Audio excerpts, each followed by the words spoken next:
നമസ്കാരം. പെൻഷൻ ന്യൂസിൻ്റെ പുതിയൊരു വീഡിയോയിലേക്ക് എല്ലാവർക്കും സ്വാഗതം. എല്ലാവിധ പെൻഷൻ അറിയിപ്പുകളും നിങ്ങളിലേക്ക് എത്താൻ ഈ ചാനൽ സബ്സ്ക്രൈബ് ചെയ്യുക. നിലവിൽ സംസ്ഥാനത്ത് 1600 രൂപയുടെ വിതരണമാണ് ആരംഭിച്ചിരിക്കുന്നത്. ഓഗസ്റ്റ് മാസത്തെ ആരംഭിച്ച തുക വിതരണം ഈ ആഴ്ചയോടെ വിതരണം പൂർത്തിയാക്കാനാണ് തീരുമാനം. അതിനുശേഷം ഓണത്തോടനുബന്ധിച്ച് 2 ഗഡു ക്ഷേമ പെൻഷൻ കൂടി വിതരണം ചെയ്യും. LDF സർക്കാർ ക്ഷേമ പെൻഷൻ എല്ലാ മാസവും മുടക്കമില്ലാതെ വിതരണം ചെയ്യും.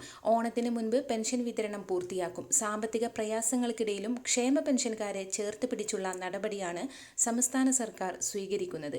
അതുകൊണ്ട് തന്നെ ഓണത്തോടനുബന്ധിച്ച് 4800 രൂപയായിരിക്കും ക്ഷേമ പെൻഷൻകാർക്ക് ആകെ ലഭിക്കുക.